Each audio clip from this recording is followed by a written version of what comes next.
acordaba que no está grabando. Bueno, grado 3, coágulo localizado o capas verticales de sangre mayor a 1 milímetro. El pasado era menor y este es mayor a 1 milímetro.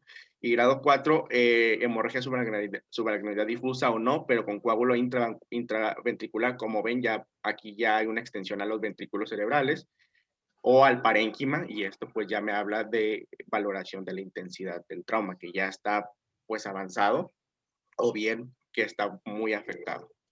Y vean aquí la escala de Fisher, vean antes de pasar a la explicación, vean cómo, obviamente aquí está un poco editada la imagen pues para su comprensión, ¿cierto? Pero quiero que vean cómo de aquí a aquí, así mediríamos la distancia vertical, o sea, esta por ejemplo, bueno, grado 1, vean que es un ataque normal, bueno, esta es, sí, es un ataque normal sin evidencia de sangrado. Vean cómo las estructuras de la línea media están en apariencia normal y no hay todavía un efecto de masa notorio. Vean aquí cómo ya hay la presencia, obviamente les digo un poquito editados, hiperdenso, pues no se ve así bien, desgraciadamente en la vida real. Bueno, una fina capa de sangre de menos de 1 milímetro que se mide así verticalmente, ¿sí? Y aquí va a ser de más de 1 milímetro, ¿sí? Vean cómo ya aumentó un poquito y vean cómo tiende a irse hacia los cisternas de la dura madre. Aquí la interhemisférica, la interpeduncular, aquí a nivel de la cisura a nivel de la cisterna de Silvio, y las otras no me acuerdo, es que son muchas. Bueno, no son muchas, pero son un poco difíciles de aprenderse. Y aquí, pues ya está tan complicada la hemorragia subaracnoidea que ya ocupó una parte del parénquima o del ventrículo, y pues esto ya es probablemente porque hay un vasospasmo, una vasoconstricción, y pues ya está un poco más elevada. Igual aquí vean cómo la distribución, vean la diferencia, obviamente estas bien bonitas, y pues aquí ya como más comúnmente, vean la extensión, aquí la podemos apreciar. Obviamente estas son por aneurismas, son imágenes causadas por aneurismas, pero pues es lo que hay más. Sí, ven aquí ya hay esta intraparenquimatosa y ven aquí estas imágenes hiperdensas que van siguiendo los surcos de la masa encefálica. ¿Sí? Pues obviamente van siguiendo el espacio intracerebral. Aquí ya está ocupado el ventrículos. Ahora, bueno, este algoritmo nos va a ayudar a saber cómo proceder. Entonces, llega un paciente con cuadro clínico de sospecha de hemorragia subaracnoidea. Obviamente, también le enfocan más aneurisma, pero bueno, hay que ordenar un ataque de cráneo para, como les decía, diagnóstico agudo. Porque la resonancia sí nos va a ayudar, pero nos va a ayudar aquí para diagnósticos de seguimiento, no tanto para el diagnóstico agudo. Entonces, eh, bueno, si no tengo si tengo el diagnóstico o imágenes compatibles con hemorragia subaracnoidea, pues ahorita les digo qué hacer. Pero si no tenemos imágenes compatibles con hemorragia subaracnoidea, aquí es bien importante realizar la punción lumbar, pero bueno, vámonos por partes. Hay que evaluar si existe otra patología que explica la clínica. Si la hay, pues un diagnóstico y obviamente tratamiento diferente, ¿verdad? Reivindicar hacia esa patología. Si no, encontramos imágenes sugestivas de traumatismo, de hemorragia subaracnoidea, pero la sospechamos, ¿sí? Entonces, en este momento hay que ordenar una punción lumbar. La punción lumbar no la puede hacer cualquier persona, según ese artículo, solamente neurólogos o neurocirujanos o personas expertas, porque, pues acuérdense que el paciente puede desarrollar descerebración. Eso por un lado, y además por el tratamiento del tubo como tal. Entonces, se prefiere un calibre grueso, y se pueden tomar hasta 3 muestras seriadas de sangre para discriminarla pues de sangrado local al momento de la punción. Entonces, una vez obtenida la muestra de líquido cefalorraquídeo, hay que verificar que si no es un sangrado claro, si es un sangrado que se da inmediatamente después de la punción, Por eso se tienen que tomar los otros 2 tubos, ¿verdad? Para asegurarnos de que no sea un sangrado del local. Y si obviamente no se aclara el líquido cefalorraquídeo y vemos pura sangre, pues ya nos estaría orientando un poquito más. Bueno, pero obtenemos el líquido cefalorraquídeo. Es bien importante que una vez que lo obtengamos, no lo agitemos, no lo meneemos, lo cubramos con una manta, una hoja, lo que tengamos al alcance, e inmediatamente la persona que lo tomó lo lleva al laboratorio porque no se va a agitar. ¿Y por qué lo debemos de cubrir? Para evitar la degradación de la bilirrubina y porque lo que vamos a buscar en laboratorio va a ser la presencia de bilirrubina y la presencia de oxihemoglobina, que para ese tiempo ya, o sea, fisiológicamente ya se degradó la hemoglobina, oxihemoglobina, y no queremos que por la agitación se degrade en ese momento y nos dé un falso positivo. Entonces, se lleva al laboratorio, bueno, se hacen todos la analítica, entonces, y obviamente se hace lo que ya siempre es, los parámetros que siempre buscamos de líquido cefalorraquídeo, pero aquí lo que nosotros estamos buscando es una xantocromía. ¿Qué es la xantocromía? Líquido cefalorraquídeo teñido, por los productos de degradación de la bilirrubina como amarillento. Y esto va a ser bien sugestivo, entonces, de hemorragia subaracnoidea. Bueno, tenemos un resultado positivo. Bueno, negativo, pues hay que continuar buscando qué onda, qué está pasando. Si tenemos un resultado positivo, pues ahora sí, nos vamos, y bueno, nos regresamos a qué tal si nos arroja la TAC ya una hemorragia subaracnoidea bien franca. Pues hay que realizar un angiotac. Podemos, depende, ¿verdad?, del hospital, con sustracción o no de imágenes.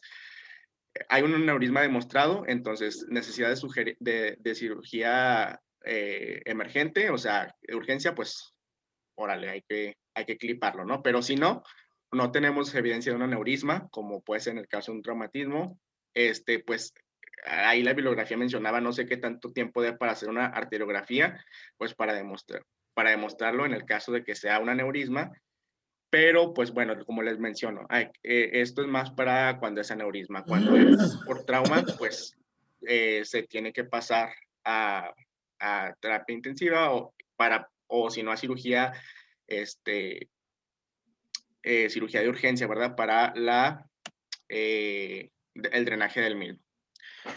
Y bueno, ahora sí, ya hablando un poquito de manejo, en este artículo de la Federación Mexicana de Colegios de Anestesiología, nos mencionan estos como parámetros que tenemos que evaluar con niveles de evidencia. Por eso si ven aquí como que nivel 2, nivel 3, acuérdense que si mal no recuerdo hay 4 niveles de evidencia, y entonces para que se den un nivel, siendo el 4 pues ya el más aceptado, el nivel 3 no del todo aceptado, pero ya pues puesto en práctica por expertos, y el 2 pues todavía con un poco menos de nivel de evidencia. Pero bueno, la presión arterial hay que mantener la hipotensión, pero no solamente la hipotensión, sino que la hipertensión. Tenemos que mantener una presión arterial normovolémica. Esto con una presión arterial media entre 80 y 90 milímetros de mercurio. Y la tensión arterial sistémica, no podemos, perdón, sistólica, no podemos dejar que suba por encima de 160.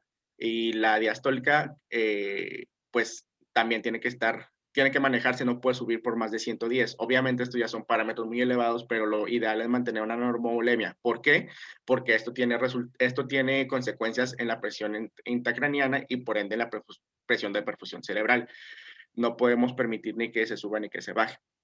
Entonces, oxigenación, evitar hipoxia, pero también no está recomendado, según aquí con nivel de evidencia 3, una hiperventilación profiláctica, o sea, un alto flujo de oxígeno.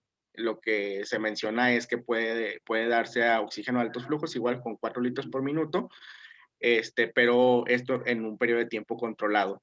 Obviamente, cuidando la capnografía y no, bueno, que no baje de 25 milímetros de mercurio el CO2.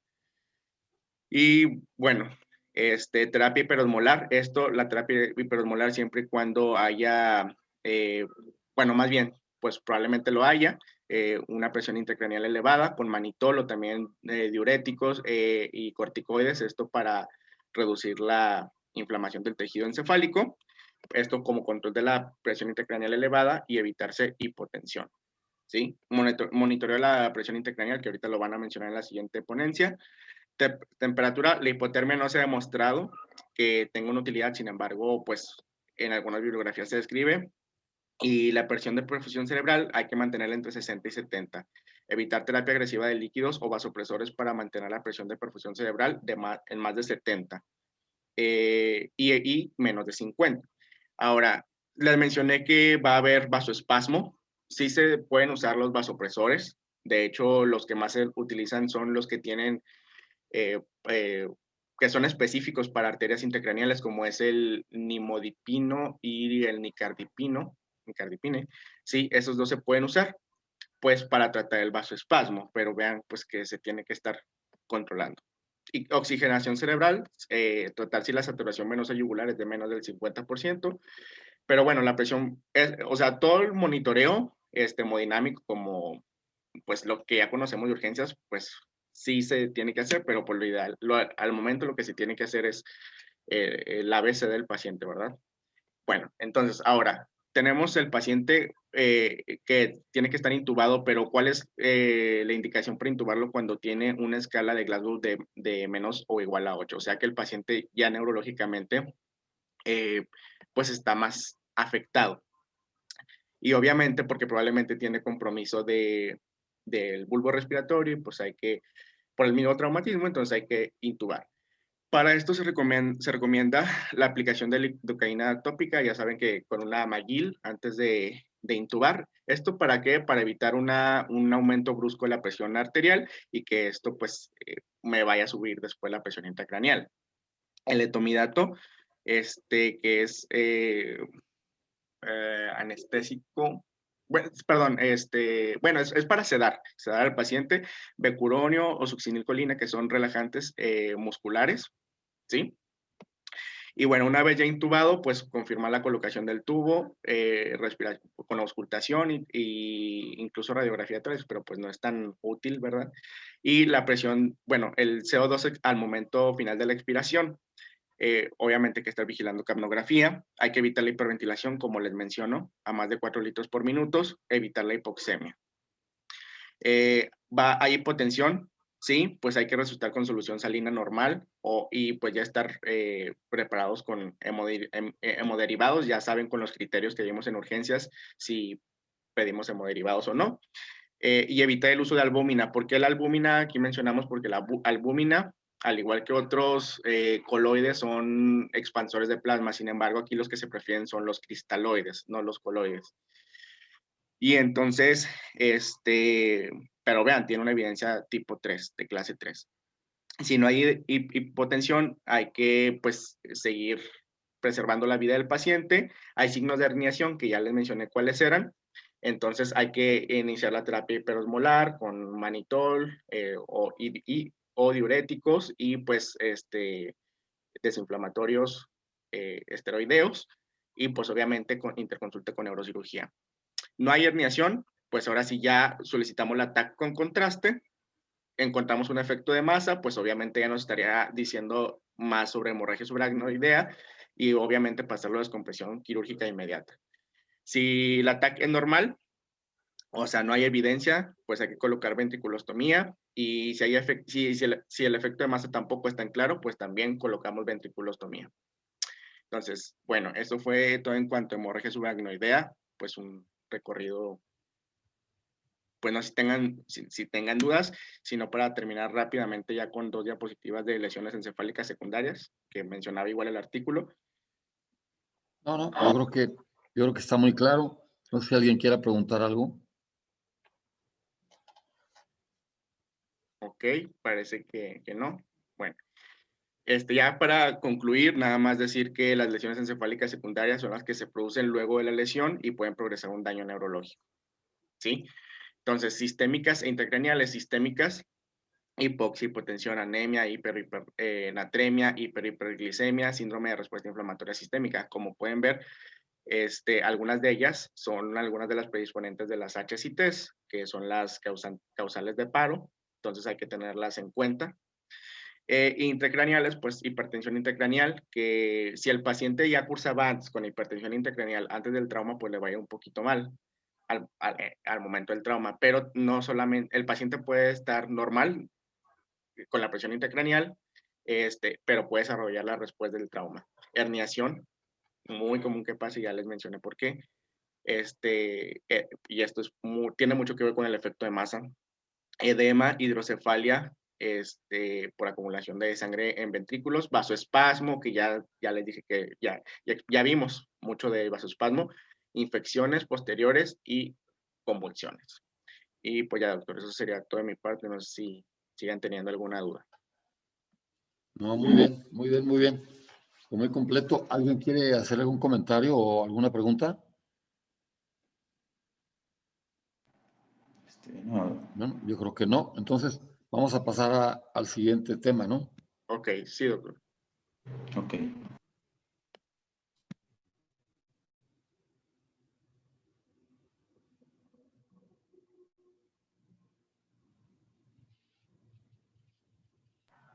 Estoy en pantalla. Sí, se ve.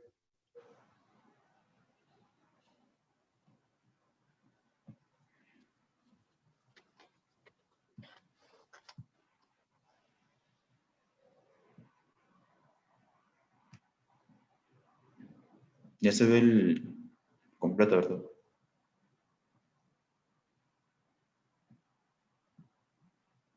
Sí. Ok. Entonces,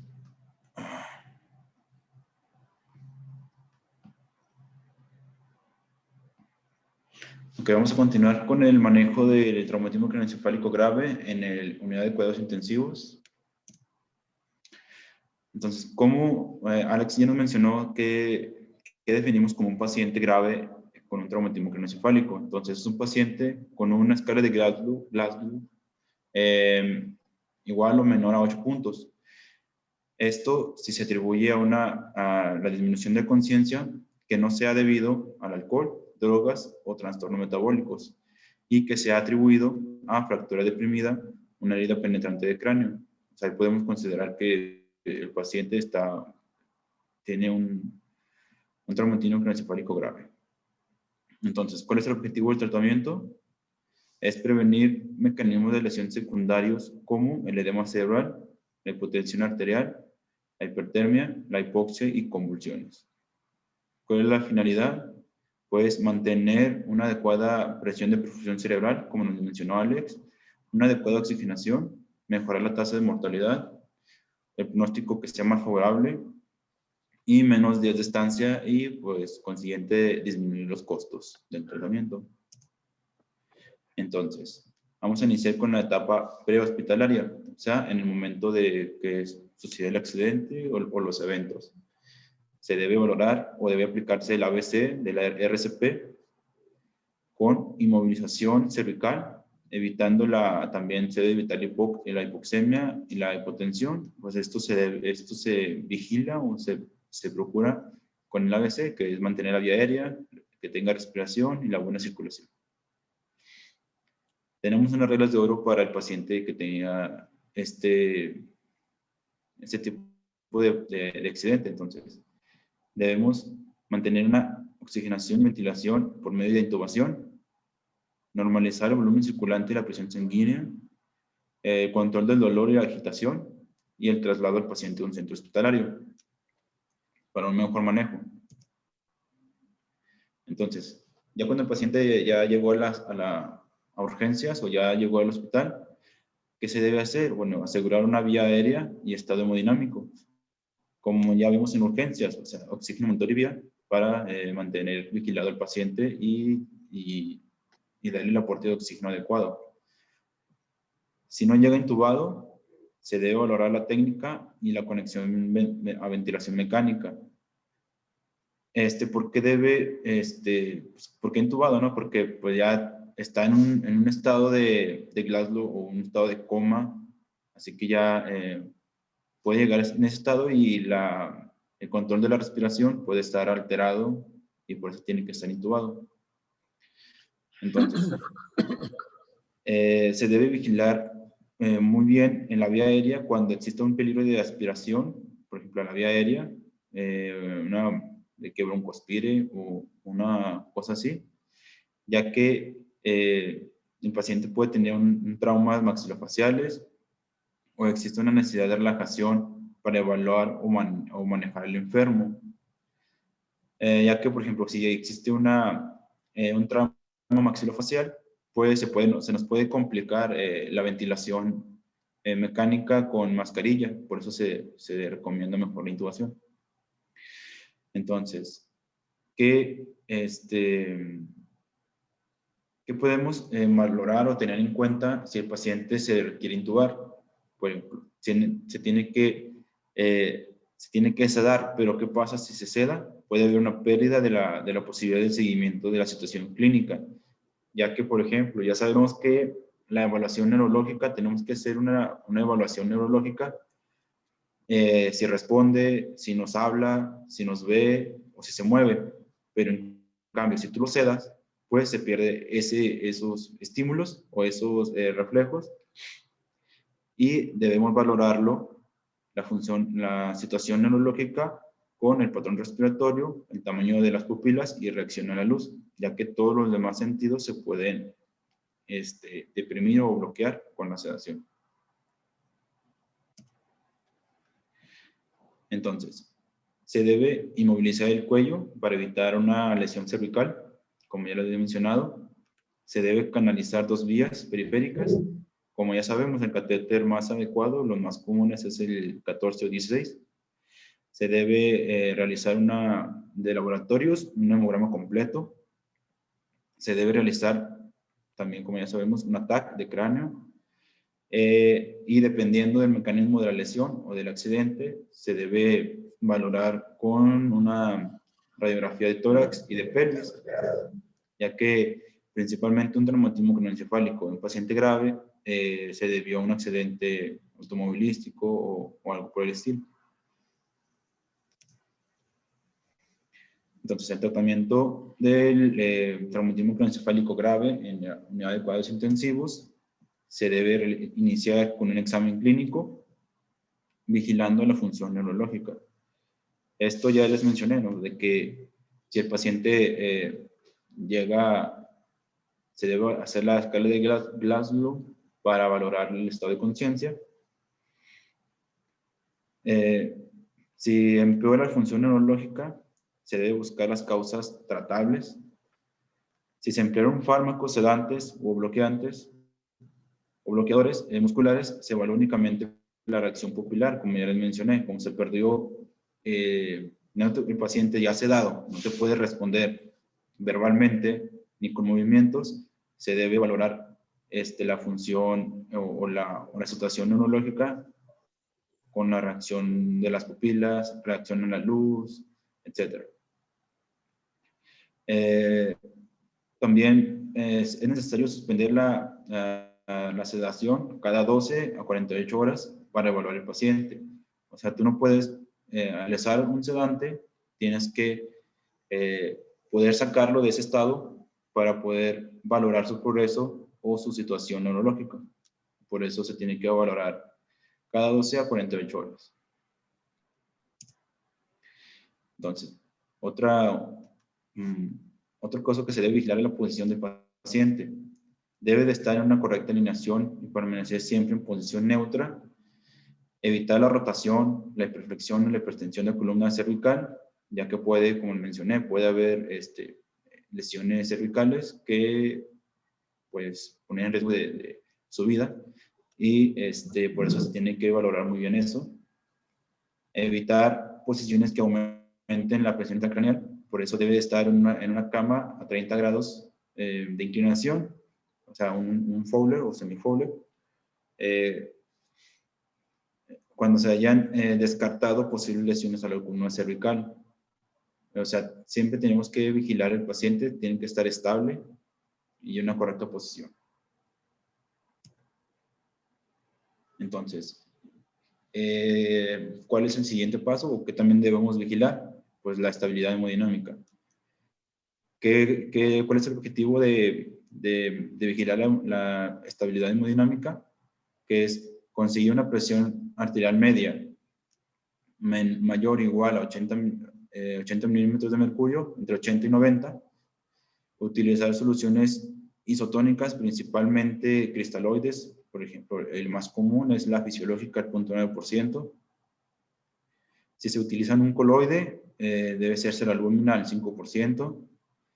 Y como me ha mencionado Alex, también se puede hacer un fármaco vasoactivo en caso de requerirse cuando hay una hipotensión severa. Puede estar en riesgo.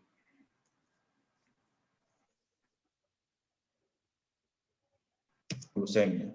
Entonces, no se debe o no se recomienda administrar glucosados, excepto si hay una hipoglucemia, ya que los glucosados a la glucosa tienden a favorecer el edema cerebral, que es lo que debemos evitar en estos tipos de pacientes, ¿no?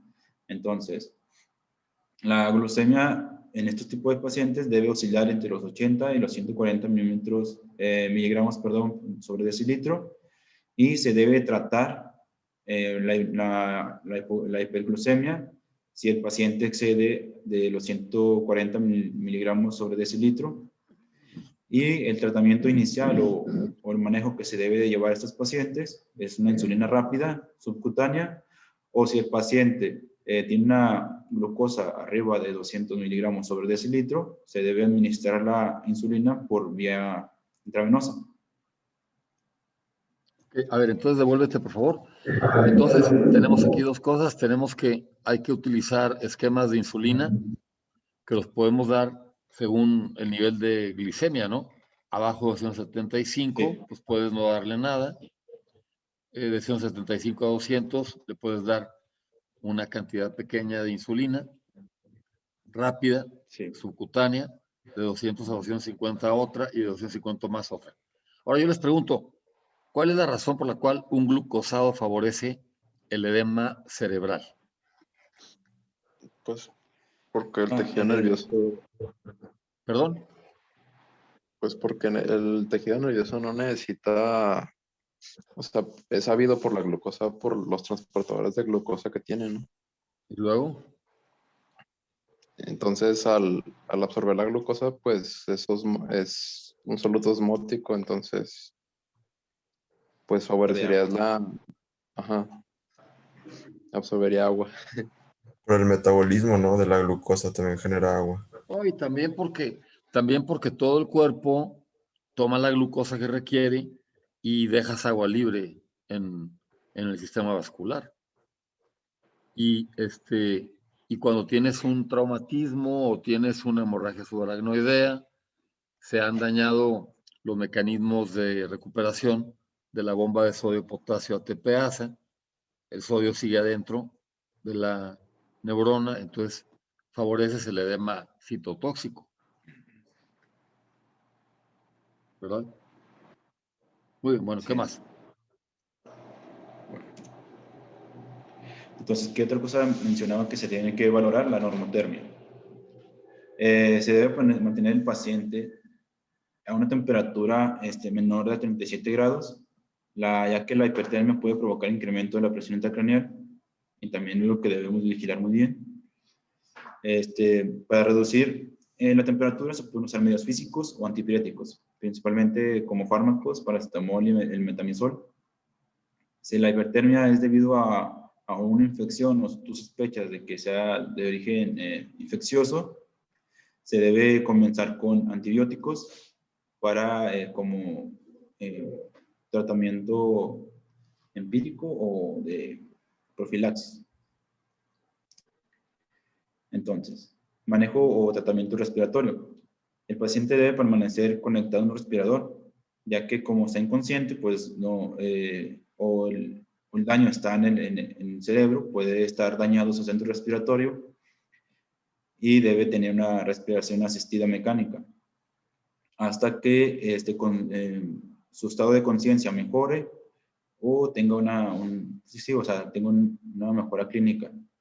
Entonces, la presión intracraneal Otro parámetro que podemos tener en cuenta para mantener la respiración mecánica es que la presión intracraneal retome valores normales y se mantenga así, o sea, en valores normales entre 24 a 48 horas, y ya podemos retirar la respiración mecánica.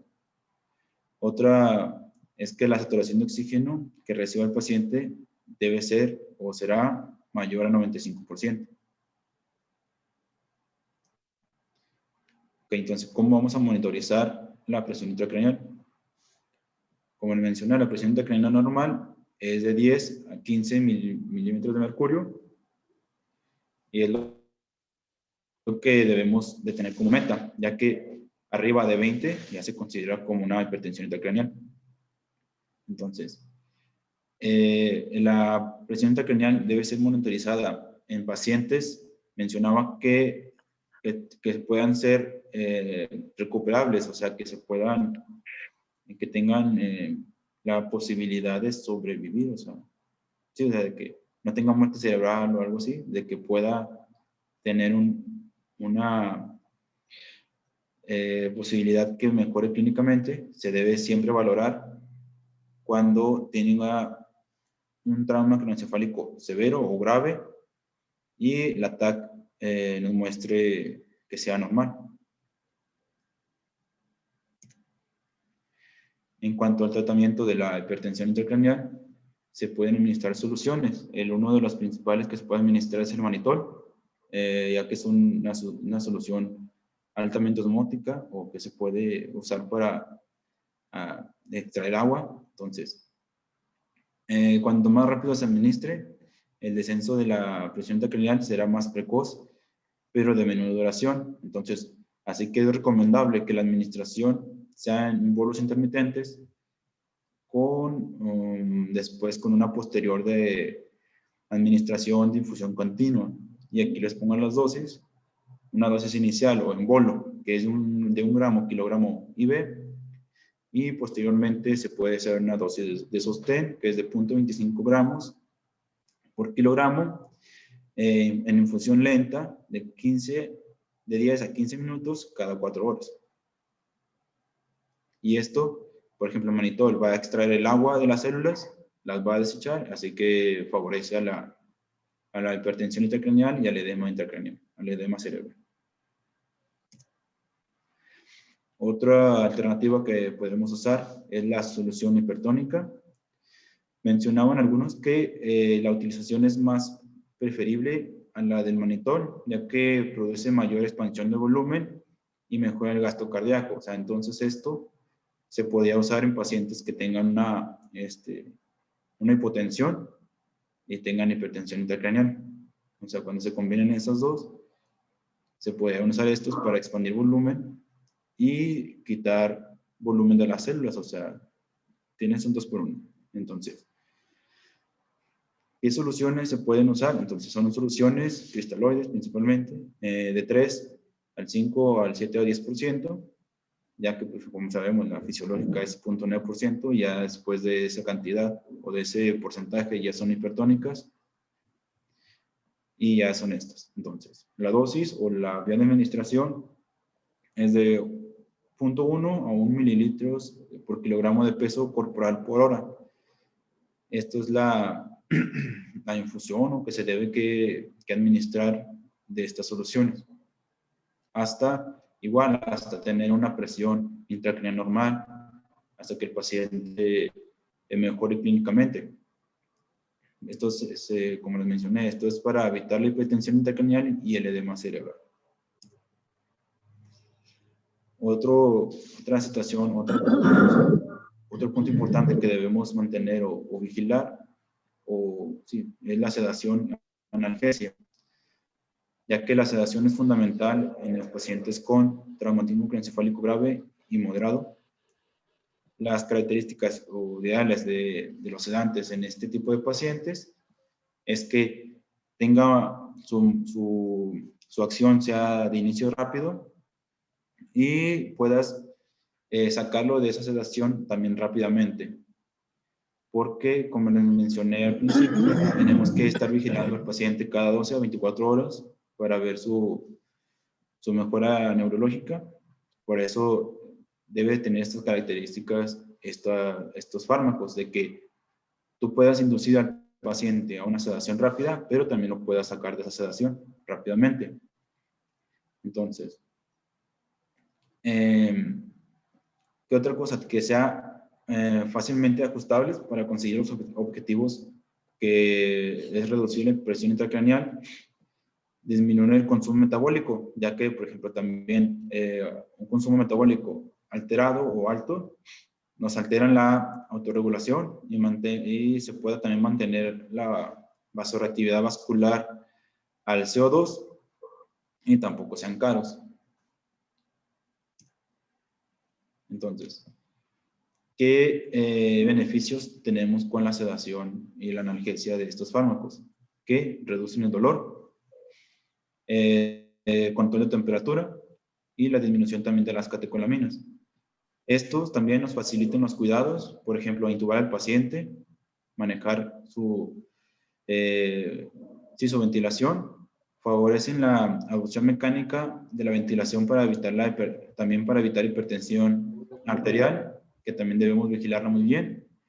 También podemos vigilar o disminuir el aumento de la presión intracraneal, así como tratamiento y prevención de las convulsiones.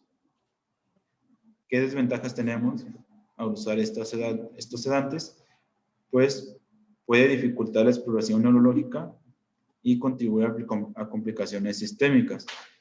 Por ejemplo, ya como le había mencionado también al inicio, si un paciente está sedado, se pierden muchos reflejos y debemos valorarlo únicamente con el reflejo pupilar que tenga el paciente.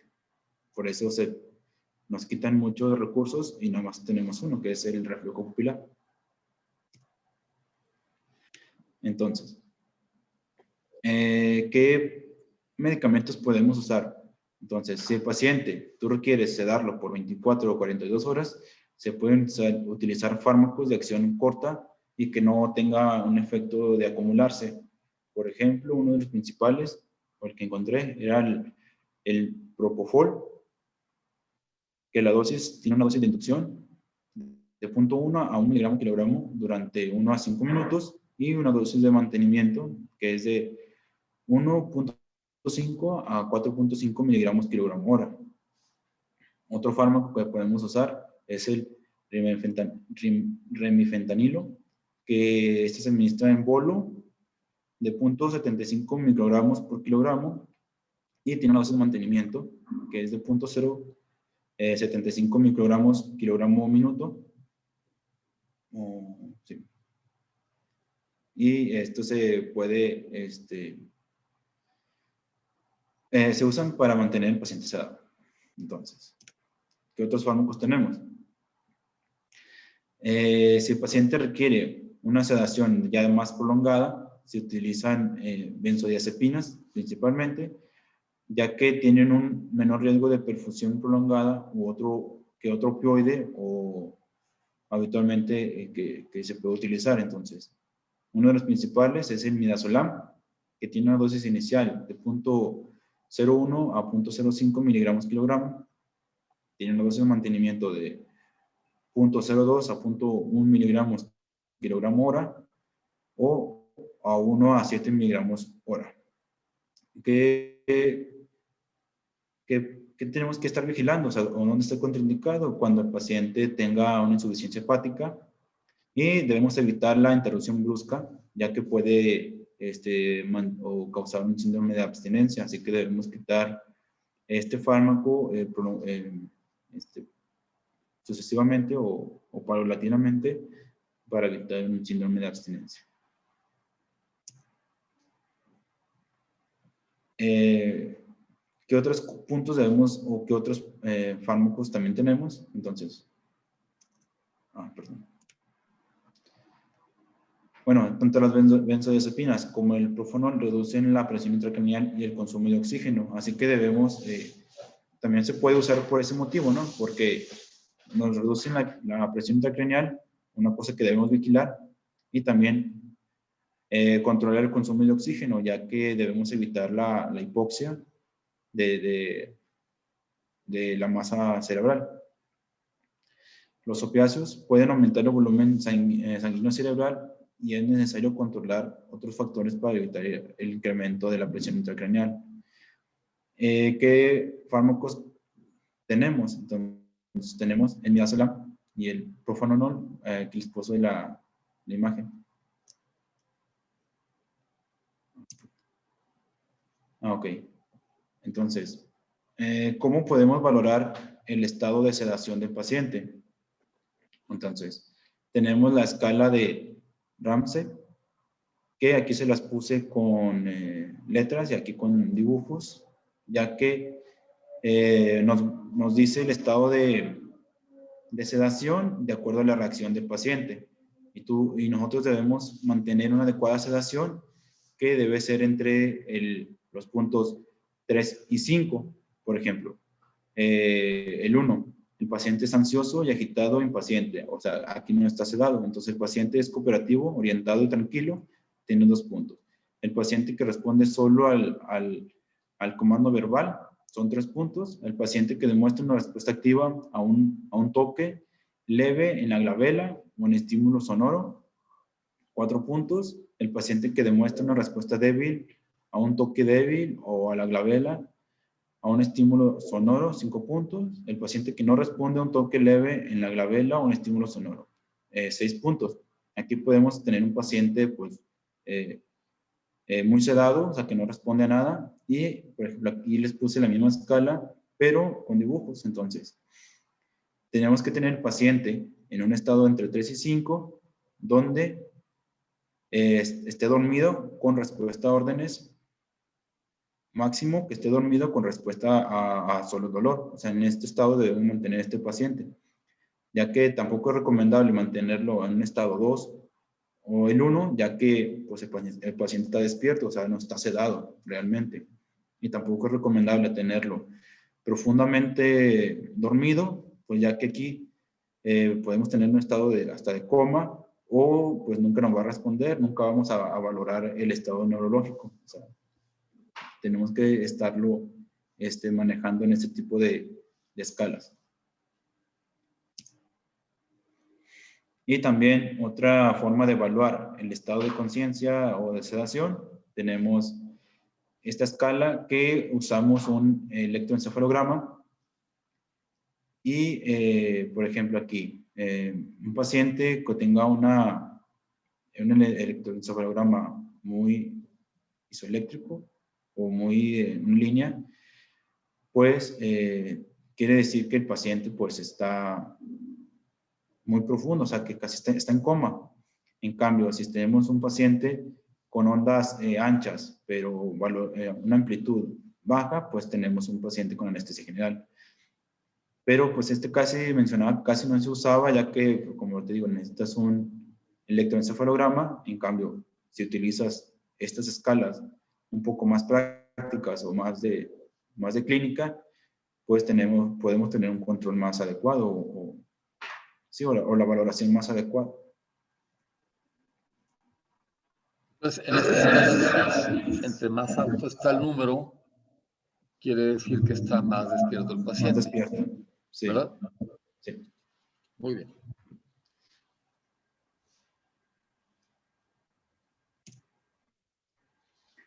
Entonces, ¿se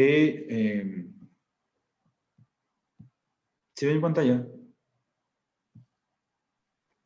Sí. Sí. Ok. Están viendo una coma barbitúrico, ¿verdad? Sí. Sí. Ok. Entonces, ¿cuándo usamos este coma barbitúrico? Cuando el paciente no respondió a los tratamientos convencionales o refractarios, los tratamientos iniciales, podemos usar o inducirle un coma barbitúrico, que consiste en la administración de barbitúricos hasta llevar a un estado de coma al paciente. Entonces, es necesario tener un monitor de la presión intracraneal y un registro de encefalográfico para determinar la supresión de la actividad cortical cerebral. O sea, valorar que realmente esté en coma. Entonces, con estas medidas, ¿qué debemos o cuál es el objetivo? Disminuir el metabolismo cerebral, el volumen circulante cerebral y por lo tanto disminuir la presión intracraneal. ¿Qué fármacos podemos utilizar? Las complicaciones son principalmente podemos usar el pentobarbital o el tipodental. Entonces,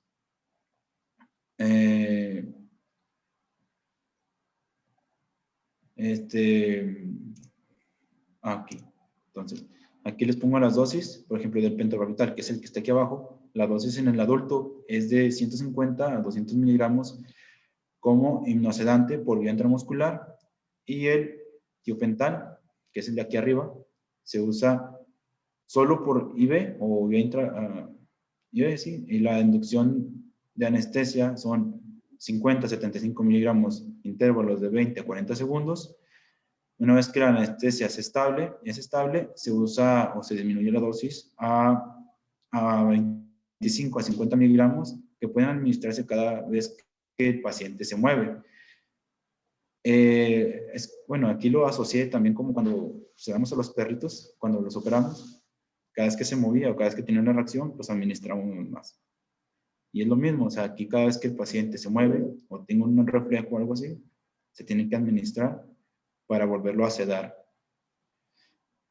Y también se puede usar cuando hay convulsiones originadas por anestésicos inhalados y o locales, y se puede usar entre 75 a 125 miligramos.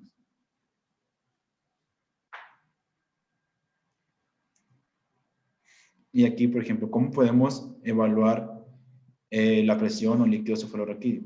Entonces, se utiliza este monitor o este medidor, ya que tiene un monitor de la presión que nos dice cuánta presión cuál es la presión intracraneal, y también podemos aquí extraer líquido para disminuir esa presión. Entonces, se realiza si el paciente es portador del catéter intraventricular, y se abrirá el drenaje ventricular hasta que drene entre 5 a 10 mililitros. No se debe de exceder de 20, ya que puede disminuir bruscamente muy rápido la presión y causar un daño al paciente. Así que si la presión está elevada, la forma correcta de extraer líquido para disminuir esa presión se tiene que hacer entre 5 a 10 mililitros. Hasta que la presión intracraneal, obviamente, pues, descienda a valores normales y el paciente no tenga un daño. Así que, por ejemplo, pues, una consideración obvia es que nunca se debe dejar abierto de forma permanente el drenaje, ya que puedes pues dañar al paciente, ¿no? O sea, disminuir su presión intracraneal demasiado y pues es un daño. Entonces aquí les puse un cuadrito de que este sistema de drenaje ventricular es un sistema recolector de líquido cefalorraquídeo que se realiza introduciendo un catéter aquí, en el ventrículo laterales, conectado a un sistema colector externo, que es este. Gracias, sí. Y nos permite pues ya drenar el líquido cefalorraquídeo. Entonces, la nutrición en estos pacientes, pues se debe realizar una nutrición parenteral total, de forma precoz y de forma progresiva, con bajo aporte de glucosa. Si es posible, se puede administrar también por vía enteral, pero pues se recomienda la vía parenteral total. Como les mencioné de forma en las soluciones, ¿no? De que no se debe administrar glucosado, pues aquí se recomienda o se aconseja que la alimentación parenteral no sea hipercalórica, porque afecta la hemodinamia cerebral, ya que son aconsejables los aminoácidos como aporte calórico fundamental en los pacientes que tengan con intolerancia a nutrición enteral. También evitar la hiperglicemia y deben tratarse con insulina simple o rápida subcutánea, los valores de glicemia superiores a 11 milimol sobre decilitro, que también pues, es 140 sobre decilitro o algo así. Entonces, ¿qué otra cosa o debemos valorar o tener en cuenta? Que debemos tener profilaxis en los pacientes que pueden tener convulsiones o trastornos de la coagulación. En cuanto a las convulsiones de profilaxis, se puede administrar difenidantoína, 15 miligramos kilogramo, endovenoso, IV, en 30 minutos como dosis de carga, una dosis de un bolo, y dosis de continuación de 125 miligramos endovenoso cada 8 horas hasta el alta de la unidad de cuidados intensivos. Esto se utiliza para profilaxis o evitar las convulsiones. Entonces, en cuanto a los trastornos de coagulación, ya que hasta el 70% de los pacientes con un trauma craneoencefálico grave pueden presentar alteraciones de la coagulación, por lo que es recomendable administrar vitamina K intravenoso cuando el tiempo de protombina esté prolongado y el uso de plasma fresco congelado para la sustitución de factores que estén indicados. Por ejemplo, si el problema sabemos que es la vitamina K, pues se administra vitamina K. Pero si sabemos que otros factores de la coagulación están alterados, pues se puede utilizar el plasma fresco. Entonces, ¿cuál es la dosis de la vitamina K en este tipo de pacientes? Se administra 5 a 10 miligramos intravenosos. Y, por ejemplo, sería todo, ya que el tratamiento quirúrgico, pues ya lo habíamos visto anteriormente con nuestros compañeros, ya nos habían dicho de las formas de extraer el coágulo de estos pacientes, así que estos eran principalmente cuidados de sostén en ese tipo de pacientes con traumatismo craneoencefálico. Entonces sería todo, no sé si tengan alguna duda. Bueno, ¿haber alguna pregunta? Bueno, yo solamente una pregunta con lo de, bueno, ya ve que se le tiene que hacer un drenaje de líquido cefalorraquídeo para mantener una presión adecuada, que no esté ni muy alta ni muy baja. Sí. ¿Por qué es peligroso extraer, o sea, de más líquido? O sea, ¿cuál es la función del líquido que hace que si se lo sacas bruscamente y disminuye la presión, por qué causa daño eso? Bueno, el líquido cefalorraquídeo tiene varias funciones. La primera función es mantener el cerebro en un estado como neutro, como flotando, porque el peso del cerebro, yo creo que tú has estado en una alberca y has estado jugando ahí con tus amigos o tu familia o alguien, y tú cargas a alguien y es muy ligerito cargar a alguien en el agua, Sí. porque el peso del cerebro anda alrededor de 1400 gramos, pero como está flotando, ahí pesa alrededor de 80 gramos, el equivalente a 80 gramos. Entonces, de alguna forma, eso ayuda a que la perfusión cerebral sea mejor. Si tú le sacas demasiado líquido, el cerebro cae y va a recargarse directamente en las estructuras de la base del cráneo y eso va a provocar isquemia. Entonces ya no está en ese estado así de flotación en el espacio líquido que tiene. Esa es la razón. Además de otras funciones que tiene el líquido, que son de amortiguación física, que ya mencioné, y de amortiguación química, porque el líquido cefalorraquídeo también sirve para que la neurona elimine desechos a través del líquido. Entonces, la higiene de la célula y el estado físico de la célula se mantienen mejor con una cantidad normal de líquido cefalorraquídeo. Tenemos alrededor de 275, 280 mililitros de líquido cefalorraquídeo que durante el día se recambian entre 3 y 4 veces. Entonces, no sería factible dejar abierta el drenaje de líquido de esta imagen que estamos viendo aquí, en donde ese catéter intraventricular está sacando líquido y todo se esté perdiendo. Eso no se puede. Porque el recambio es muy lento. ¿Mande? Okay. Porque el recambio es muy lento. Sí, el recambio es muy lento. También. Si lo ves, Okay. en cuanto al tiempo es muy rápido, pero si lo ves dejando abierta la llave para el drenaje, es muy lento. Claro que sí. No se va a alcanzar a sustituir esa cantidad tan rápida que estás eliminando de una manera mecánica, ¿no? Uh-huh.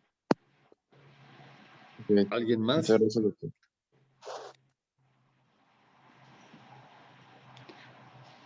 Sí quedó, sí se respondió la pregunta.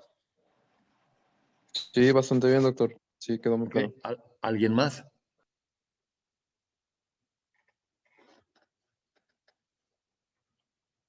Bueno, muy bien. ¿Cuál es el siguiente tema ahí?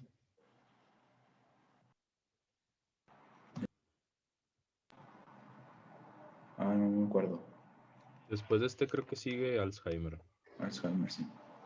¿Quién sigue? Alzheimer. Ah, bueno. Ok. ¿Y quién va a dar ese tema? ¿Quién va a dar el tema de Alzheimer?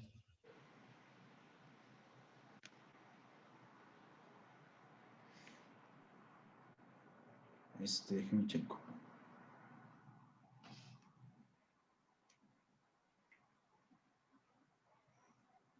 ¿No está aquí? No, doctor, le tocaría a Karen Orozco. Ah, es que hoy hay puros hombres, ¿verdad? Sí. En esta reunión. Muy bien. Okay. Muy bien. Entonces mañana, yo creo que mañana a lo mejor le toca a alguna de las jovencitas exponer Alzheimer. Ahí les avisa, ¿no? Sí. Y si Sí, no, doctor. el que siga, prepárese porque no sé si mañana van a volver las chicas a la clase. Pero si no vuelven, pues va a continuar el que siga después de alguna de ellas. Ok, muy bien. Ok, Ok, muy bien. muy bien. Ok, gracias. Hasta luego. Doctor, Gracias, Gracias, doctor. doctor. Hasta mañana. Buen día. Hasta luego. Igualmente.